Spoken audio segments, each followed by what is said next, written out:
Poco a poco se van conociendo más datos de, hasta el momento, supuesta agresión sexual que cometió el futbolista Dani Alves contra una joven de 23 años en una discoteca de Barcelona y que de momento le mantienen en prisión sin fianza y se está llevando a cabo el juicio sobre este delito.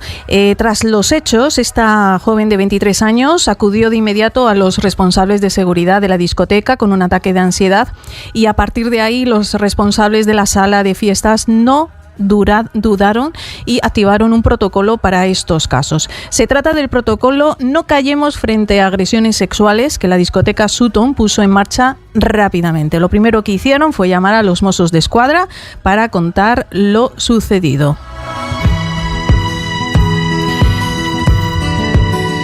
La rápida reacción de la seguridad de esta discoteca ante la violación que se imputa a Dani Alves revela el papel crucial de los protocolos contra la violencia sexual en discotecas que incluyen desde formación a vigilantes, camareros o DJs al uso de incluso contraseñas para pedir ayuda en la barra en caso de agresión.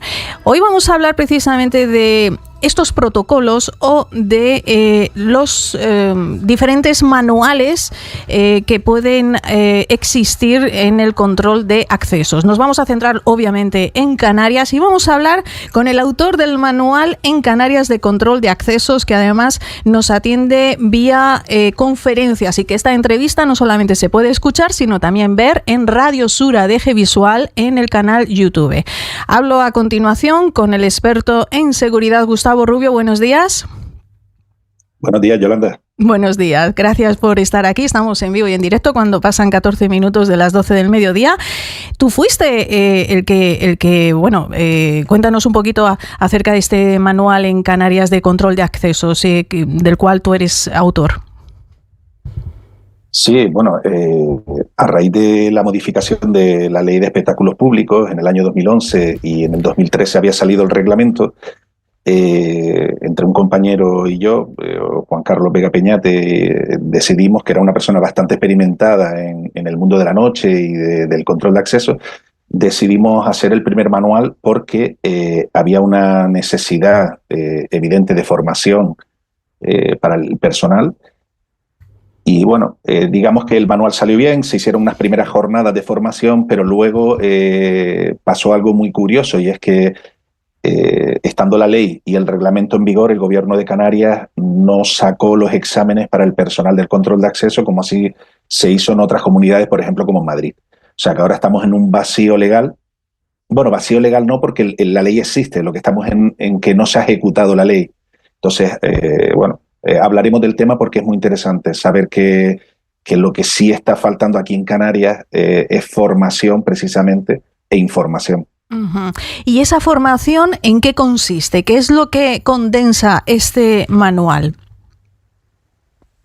En el decreto 86/2013 ya se establecían los criterios que debería de tener un personal de control de acceso, porque ahí se les dotaba de muchísimas funciones, y para diferenciarlo del personal de seguridad privada, y esto es algo que hay que entender y hay que entenderlo muy bien.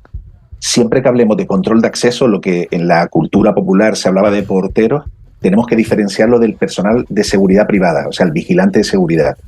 La diferenciación sería que solo el personal de seguridad privada puede asumir funciones propias de la seguridad.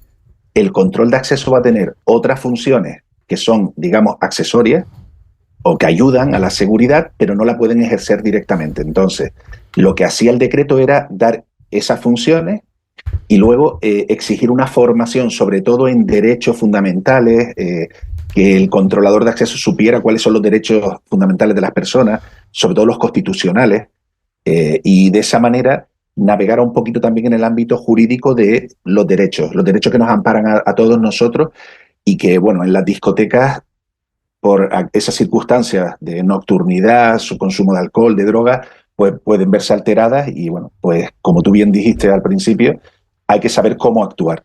Efectivamente. ¿Y dónde termina el terreno de actuación tanto del personal del control de acceso o los porteros y el personal de la seguridad privada, ¿cuáles son sus dominios o sus competencias? Porque, por ejemplo, ¿en qué consiste la función, el rol, el trabajo del personal de control de acceso, de los porteros?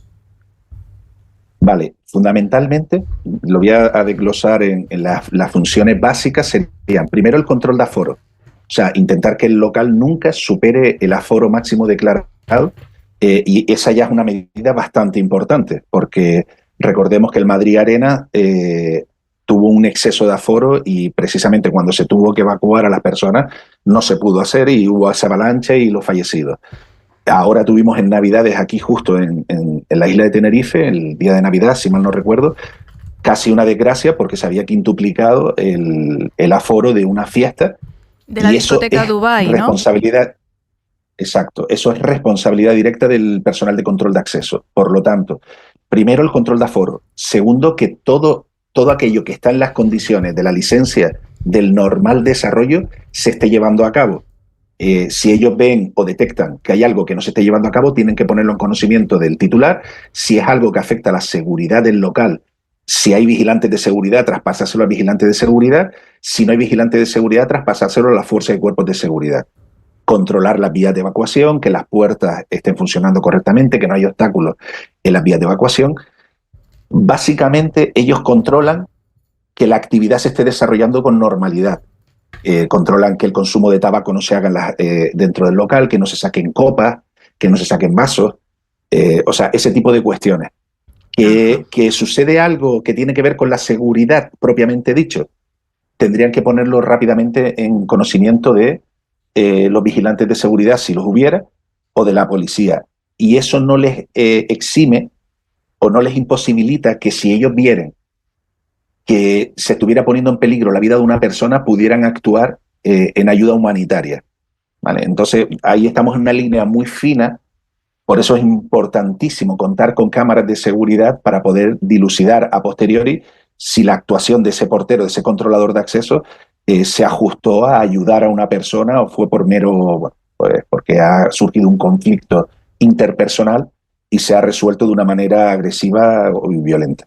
Por ejemplo, las peleas que se pueden dar por roces o por el exceso del consumo de bebida o de otras sustancias, ahí quien tiene que actuar son los vigilantes de seguridad o los cuerpos y fuerzas de seguridad del Estado. Pero si no existe ni uno ni el otro, el portero, lógicamente, podría actuar en aras de que no se dañe a la persona. En defensa de un tercero o en defensa propia. O sea, si es en defensa propia estaría justificado y es claro, ¿no?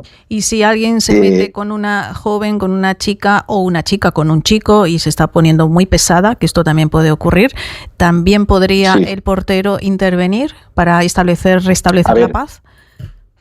Él puede intervenir de manera, lo que dice la normativa es que ellos podrán intervenir. Bueno, pues ellos pueden mediar en un conflicto como cualquier otra persona. Lo que no podrían es detener a la persona. O sea, a ver, cuidado, porque aquí entramos en un ámbito jurídico complicado. Cualquier persona puede detener, ¿vale? Cualquiera, ¿eh? Está en la ley de enjuiciamiento criminal, es el artículo 490. Cualquier ciudadano puede detener. La diferencia con un vigilante de seguridad, por ejemplo, es que el vigilante está obligado a detener si está ante la comisión de un delito. Y cualquier otra persona no está obligado. Puede hacerlo, pero no está obligado. ¿Detener a qué te refieres exactamente? Detener. Lo que yo veo, por ejemplo, imagínate que yo veo una agresión en la calle, yo estoy en la calle y yo veo que están pegando a una chica y yo puedo coger a ese individuo y detenerlo, o sea, llevarlo al suelo y inmovilizarlo hasta que venga la policía. Eso es una detención. Es transitoria hasta que llegue la policía, le impute el delito y pase ya a una detención formal. Pero es una detención porque yo le estoy coartando la libertad ambulatoria. Gracias. ¿Puedo hacerlo? Sí, puedo hacerlo amparado. ¿Puedo hacerlo amparado en qué? En la ley de enjuiciamiento criminal. ¿Vale? Y es una ley muy antigua, es de 1882. O sea, imagínate, todavía estamos en ese ámbito. ¿Qué pasa? Que en el año 2014 la ley de seguridad privada estableció de manera fehaciente y sin lugar a dudas que el personal de seguridad privada está obligado a detener, no es que pueda, como cualquier otro ciudadano, sino que como son personal de seguridad privada, están obligados. Claro, si yo tengo personal de seguridad privada en una discoteca, está claro, detiene el vigilante. Pero si no tengo personal de seguridad privada... El portero. Perdón. Si no tiene Claro, seguridad privada, el portero. Pero una cosa es detener... Pero en ayuda de una persona, ayuda de una persona porque está viendo claramente que es una agresión, que es un delito. Pero cuidado, en el caso de que venga una chica y denuncie, es que me han hecho esto, me han hecho lo otro, él no está ante un delito infraganti, o sea, él no ha visto el delito. Entonces, en ese caso, lo mejor es rápidamente llamar a la fuerza y cuerpos de seguridad, ¿vale? Y que se encarguen las fuerzas y cuerpos de seguridad. Si el vigilante está, lo detendrá el vigilante hasta que llegue la policía, porque ahí quien se enfrenta a un posible ilícito penal en caso de falsa denuncia es la denunciante. Mira, ¿vale? en el caso de... Es un ámbito muy delicado. Sí, hay una fina línea, ¿no?, entre esas competencias. Sí, sin embargo, en el caso que nos ocupa de Dani Alves, el llanto de la víctima llamó la atención a los vigilantes, que después de hablar con ella se la llevaron a una oficina y desde allí llamaron a los Mossos de Escuadra y lograron que el protocolo de agresión sexual se activara en instantes. Después la joven presentó su denuncia, se la llevó al hospital para ser examinada y los agentes abrieron una investigación. En este caso, quienes la llevaron fueron los vigilantes, o sea que había seguridad privada en esta discoteca. Entonces hicieron bien su trabajo, ¿no? Correctamente. Esa es otra cuestión también que aquí en Canarias quedó un poco, digamos, con calzos. Fíjate, te comenté al principio que era obligatorio a partir del 2014, o sea, para que te hagas una idea, alrededor del 2015 ya todo el personal de control de acceso de Canarias tendría que haber estado habilitado, o sea, tendría que tener un carnet profesional, como lo tienen en Madrid, y estar habilitado. Los que trabajaban antes del 2013, que salió el reglamento, pero había un periodo de un año aproximadamente de adecuación a la norma, pero yo estoy poniéndote la fecha para que más o menos nos entendamos. 2015 todo el mundo tendría que haber estado habilitado y con su carnet.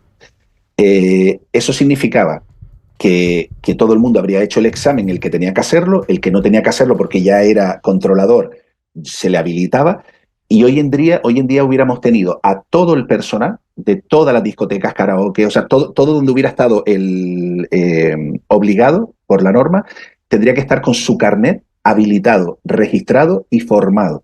Pero eso no se ha dado. Entonces, lo que tenemos en Canarias es personal que se contrata de control de acceso, pero no tienen ninguna formación requerida, salvo que ellos mismos por su cuenta la tengan, porque algunos pueden ser vigilantes o pueden tener otra profesión. Esa es una cuestión bastante seria. Uh-huh. Y estamos hablando, Gustavo, que recuerdo a los oyentes que eres experto en seguridad, que estos porteros sí tienen potestad, como cualquier ciudadano, de detener a un sujeto, a una persona que está dañando o hiriendo a otra. ¿Tiene también potestad para empujar o echar a patadas de la discoteca o del club a la calle a la persona que está causando problemas o conflictos dentro de la instalación? No, o sea, tanto, si lo expresas así, evidentemente no. O sea, si yo sé que hay una persona que está causando problemas, lo primero es intentar actuar de manera pacífica. Si no se puede, porque volvemos a hablar que este es un ámbito muy complicado. Gente con alcohol, gente con drogas. La agresividad no responde a las buenas palabras, responde a otras cuestiones. Entonces, lo que tendría que hacer es intentar reducirlo, controlarlo, pero repito, eso no era una potestad que yo tengo en mi reglamento. En el reglamento, en ese decreto 86, lo que dice es que esa potestad coercitiva la tienen los vigilantes de seguridad, ¿vale? Si el controlador de acceso ve que hay alguien incumpliendo el derecho de admisión y permanencia, porque hay dos derechos, el de admisión, por el cual yo te puedo admitir o no, y ese tiene que estar publicado en la puerta, y el de permanencia, o sea que mientras tú permaneces en el local, cumples con las condiciones normales de comportamiento, ¿no? Entonces tendría que llamar a la fuerza y cuerpos de seguridad si no hay vigilantes de seguridad en el interior, y sería la fuerza y cuerpos de seguridad quien lo tiene que sacar fuera. Pero ¿cuántas veces? Ahí es donde... Sí, perdóname, pero ¿cuántas veces se han dado situaciones en las que están armando un alboroto tremendo, se han enzarzado dos en una pelea y entonces los porteros los han cogido de la pechera y los han echado fuera de mala manera? Claro, es que ahí hay el que redactó la norma, digamos que por lo que se ve no consultó con los profesionales del sector para que le explicaran cuál era la casuística. La casuística es que si si tú no tienes obligatoriedad de tener un vigilante de seguridad porque tu aforo es menor a 500 personas, entonces, imagínate, yo tengo una discoteca de 450 personas de aforo, no tengo obligatoriedad de tener vigilante. Entonces, ahí tengo un problema, porque en caso de que pase lo que tú estás diciendo, ¿quién ejerce la potestad coercitiva? ¿Qué dejo? ¿Que siga peleándose la gente y que eso llegue a un mal mayor? Si hay una pelea, lo que está claro es que si ya se produjo la pelea, yo estoy ante la posible comisión de un acto delictivo, un delito de lesiones, un intento de agresión, ¿vale? Entonces podría actuar basándome en el artículo 490, pero el artículo 490 lo que dice es que yo tengo que detener, ¿vale? Entonces, por eso digo que me tendría que ir a un nivel superior de actuación. Lo normal es que siempre se dice, bueno, normal es que el controlador de acceso invite, y pongo así entre comillas, invite pacíficamente a la persona que abandone el local, pero a las 3 de la mañana con alcohol y con drogas, pacíficamente la mayoría de las veces no son. Digamos que la policía suele hacer como mirar hacia otro lado porque sabe que si tiene que acudir todos los fines de semana a todos los conflictos que se desarrollen en las discotecas, no habría unidades en todo el archipiélago para cubrir solo esos locales. Entonces, digamos que hay un término medio y si no se va la intervención de las manos, normalmente pasa desapercibida, nadie denuncia y no pasa nada. Si luego en el exterior ya se forma una pelea más seria, pues se llama a la policía y la policía intervendrá en el exterior, claro, que a veces pasa. Muchas veces las peleas, cuando se originan dentro del establecimiento, los han echado fuera para que se peleen en la calle. Claro, efectivamente. Efectivamente. En la calle ya no tienen Lo normal en ese caso es que, bueno, en verdad sí, porque la ley del año 2011, la 7/2011 de espectáculos públicos establecía, y también el reglamento venía escrito, que los desórdenes públicos que se generen fuera de una actividad clasificada, en este caso una discoteca, un pub, un karaoke, con motivo de mi actividad, ¿vale?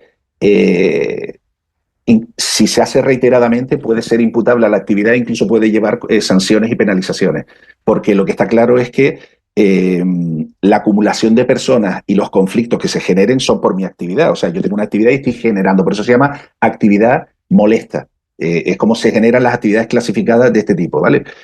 Porque producen acumulación de personas, la música y todo eso. Entonces, podría ser imputable. ¿Qué pasa? Que evidentemente ya es un conflicto interpersonal entre dos clientes y no sería entre los controladores de acceso y un cliente. Entiendo. Si fuera en el interior, como obligas al controlador de acceso a actuar, hay un conflicto entre el titular de la actividad a través de su personal de control de acceso y el cliente. Sin embargo, de esta manera es como, bueno, yo te saco el problema fuera y ahora es un problema entre dos clientes. Si alguien llama a la policía o lo llamo yo solo, son estas dos personas que se están peleando en el exterior. Uh-huh. ¿Y qué es eso del derecho de admisión que dices que tiene que haber una notificación, una plaquita, una advertencia en la entrada de este local de ocio nocturno? El derecho de admisión es el derecho que tienen todos los propietarios, los titulares de actividades clasificadas, a exponer cuáles son aquellas condiciones, tanto las generales como las particulares, por las cuales tú puedes entrar al negocio o yo te puedo restringir la entrada, siempre que no atenten contra los derechos fundamentales y que no discriminen a nadie. O sea, yo puedo decir que en mi negocio, por ejemplo, el sábado es la fiesta hawaiana, solo podrán entrar personas con pantalón corto, ¿vale? Pero lo tengo que hacer general. No puedo decir, solo entrarán los chicos con pantalón corto, las chicas no, o sea, general, sin discriminar, ¿vale? No puedo utilizar ningún elemento discriminatorio. Discriminadora. Uh-huh. Vale, para la admisión. Dentro de ese derecho estaría, por ejemplo, y hay condiciones obligatorias, por ejemplo, el tema de la entrada de los menores de edad también es una cuestión que tienen que controlar los controladores de acceso, que no entren menores de edad a las actividades clasificadas donde no pueden. Entonces, eso también está puesto, tiene que estar puesto en el derecho de admisión. O sea, todas aquellas condiciones que no vulneren leyes fundamentales, que no vulneren ninguna norma y que le dé la potestad al propietario o al titular de una actividad a restringir la admisión. Por ejemplo, si está bajo evidentes síntomas del alcohol y drogas, está agresivo, va, por ejemplo, de una manera evidentemente que se note que hay una evidencia que está bastante sucio, maltrecho, ese tipo de cuestiones, pero tiene que ser muy evidente, ¿vale? Ujú. Eso es el derecho de admisión. Pero, por ejemplo, si un club o una discoteca tiene su propio código de vestimenta, ¿no? Que quizás todo lo contrario, se permite la entrada a aquellas personas que vayan, entre comillas, bien vestidas, es decir, nada de camisetas de tirantes, ni pantalones cortos, ni ir en chanclas o tal. ¿También tiene que especificar eso, el código de vestimenta? Sí, porque ahí estarías entrando en el ámbito de la ambigüedad. O sea, bien vestido, lo que está bien vestido igual en Barcelona no es bien vestido en Canarias. Y lo que no. Aquí, por ejemplo, cualquiera que salga, por ejemplo, en Península, se da cuenta que, por ejemplo, aquí las chicas en Canarias salen mucho mejor, o sea, más elegantes, por ejemplo, en ese concepto de elegancia, Sí. que fuera, ¿no? Fuera te van con un pantalón vaquero, una camiseta, aquí van con trajes, muchas veces incluso parecen trajes de noche y tal, y Sí. entonces, claro, ¿quién pone el adjetivo de bien vestido?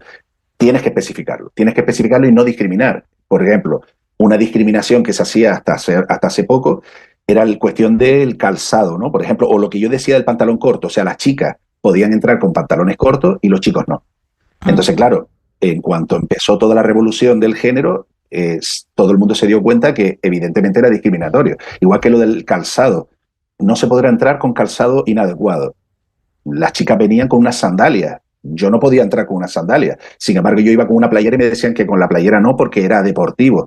Cuando hoy en día el 90% del calzado es un calzado casual que es medio deportivo, medio de vestir. Entonces, todas esas cuestiones, eso se da sobre todo en los clubes. Cuando tú tienes un club, por ejemplo, el Club Metropol o un club, una sociedad como puede ser aquí, o la Real Sociedad, no sé, en Las Palmas está el Náutico, o sea, que es un Clubes club de privados, socios. ¿no? Ujú. Exacto. Los socios sí pueden establecer criterios más restrictivos, pero porque ya son clubes y son socios. Entonces, como están los estatutos, Ujú. lo han firmado los estatutos. Pero cuando es un local abierto al público general y es una actividad clasificada, tiene que ser generalista y no discriminatorio.